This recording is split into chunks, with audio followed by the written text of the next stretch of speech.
Sonata Blue, what it do? Alright, so people been asking me what I think about the 6ix9ine situation. 6ix9ine is 6ix9ine that, if I ever met him.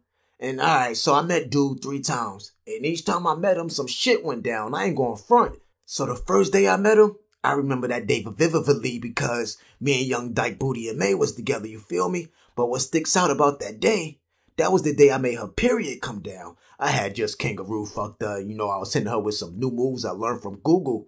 I had Google like the top 10 sex positions, and I learned some new acrobatical Kama Sutra type shit. So I was hitting her with those, and her period came down afterwards, you feel me? So after the fact, she sent me to the store for some pads. You know the thing with Dyke Booty M.A is, you'll never catch her in the store buying pads. She be buying them shits off like eBay and Amazons, and she be using fake names when she buy it so niggas can't track it and know that it's her. But anyways, so I go into Walgreens and just pick up anything. I ain't gonna front, I should have really went through it. But I just pick something up and I bring it back to her, and she balked on me. She was like, "These is tampons, bozo, I don't use these. Go get me some maxi pads, motherfucker, and make sure it's the ones with the flexi wings."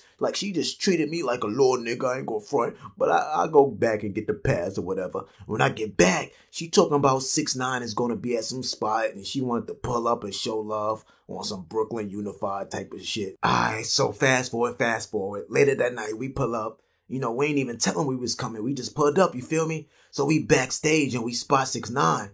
He was with 6 Bloods. And they just laughing, joking, drinking, smoking, just chilling, regular homie shit, you feel me? So he spot us, and he walked away from his crew to meet us halfway. So he meet us, and he dap us up. He dapped Dyke Booty M.A up first. Then he started dapping up the rest of the Red Life. And when he dapping niggas, he sup, how you, sup, 6ix9ine, sup, how you.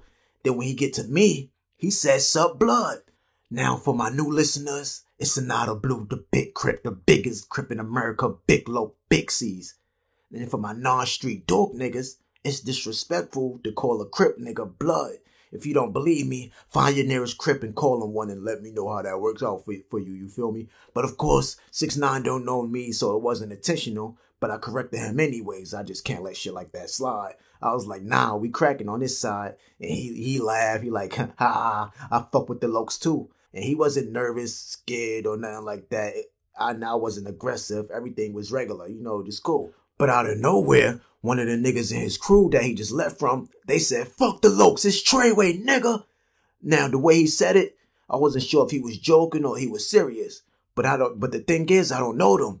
So you can't say some offensive, jokey shit to a nigga you don't know, cause he gonna take it as offensive, you feel me? So I took it as such. And I was like, I don't care about none of that shit, nigga. Sonata Blue, the big crip, the big loke. And then some other dude was like, "Go ahead with all that goofy shit for I hurt you, little nigga."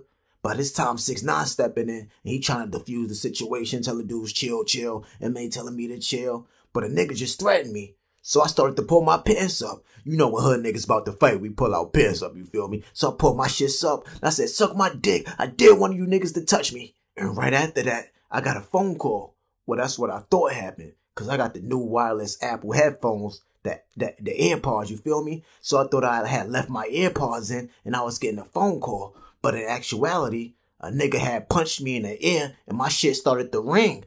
Like the nigga punched cell phone reception into me or some shit. So boom, I get hit and I scattered. If a nigga blindside you, you not just gonna stand there wait for the follow-up. You gonna get the fuck out of there, you feel me? So I ran a few steps, turned around to face who was giving out cell phone plans. And it was some rapist looking nigga with glasses that popped on me. And before I could retaliate, security swoop in, and I'm getting kicked out the venue. Now, while I'm getting dragged out, Red Life stays. Mind you, a nigga just turned me into a mobile device in front of everybody, and nobody had my back. But at the same time, I'm the loose cannon in the squad. Half the squad Dyke Booties. M.A, Keys, Tweety, all Dyke Booties. So you can't really expect them to throw down with a grown man or whatever. But cool, I get kicked out, and 5 minutes later, that's when Red Life come behind me. They said they was back there squashing the beef so it couldn't escalate in the streets. I was still a little pissed, but the issue wasn't really with 6ix9ine directly. It was with, his crew, whoever them little ugly niggas was. That was the first time I met 6ix9ine. I'll probably tell you about the second in another video. Sonata!